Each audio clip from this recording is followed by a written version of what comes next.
हिमालय की ऊंची चोटियों के बीच बसा तिब्बत सदियों से आध्यात्मिक परंपराओं, प्राचीन मठों और शांत जीवन शैली के लिए जाना जाता रहा। यह भूमि केवल भौगोलिक रूप से नहीं, बल्कि अपने धर्म, संस्कृति और परंपराओं के माध्यम से भी विशिष्ट रही। लेकिन 20वीं सदी के मध्य में इतिहास ने इस शांत भूमि की दिशा हमेशा के लिए बदल दी। तिब्बत का शासन पारंपरिक रूप से मठों और स्थानीय नेतृत्व के हाथों में था। मठ शिक्षा, कला और संस्कृति के केंद्र थे।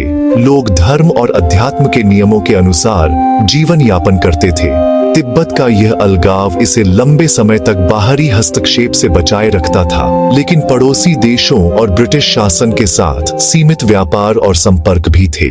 1950 में चीन की पीपुल्स लिबरेशन आर्मी ने तिब्बत में प्रवेश किया।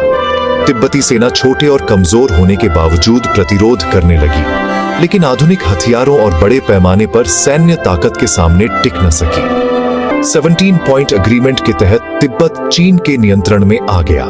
इस समझौते में धार्मिक स्वतंत्रता और कुछ स्वायत्तता की गारंटी दी गई, लेकिन व्यवहार में इसे पूरा नहीं किया गया। 70 और 50 के दशक के बीच तिब्बती जनता में असंतोष बढ़ता गया।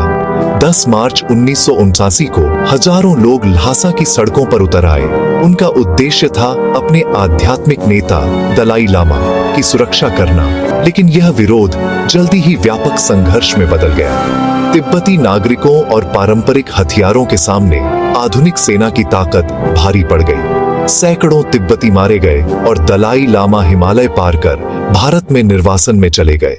विद्रोह के बाद मठों और धार्मिक संस्थाओं पर कड़ी निगरानी रखी गई। धार्मिक गतिविधियों और मठ शिक्षा पर नियंत्रण लगाया गया। संस्कृति और परंपराओं को संरक्षित रखना अब तिब्बती लोगों के लिए एक चुनौती बन गया।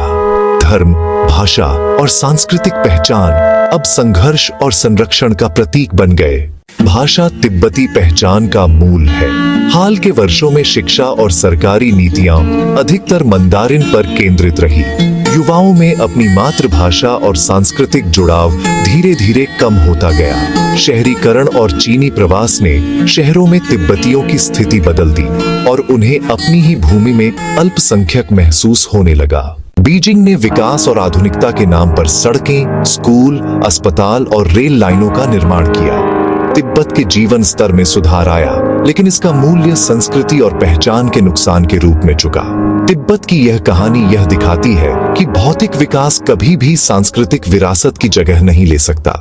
हर साल 10 मार्च को तिब्बती समुदाय दुनिया भर में टिबेट अपराइजिंग डे मनाता है।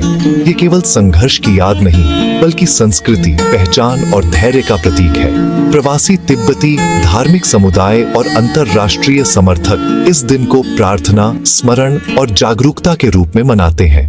10 मार्च हमें यह याद दिलाता है कि शक्ति और नियंत्रण से सीमाएं बदली जा सकती हैं, लेकिन पहचान और संस्कृति कभी नहीं मिटाई जा सकती। तिब्बत की कहानी यह सिखाती कि शांति, करुणा और आत्मसम्मान के लिए खड़ा होना ही मानवता की असली ताकत है।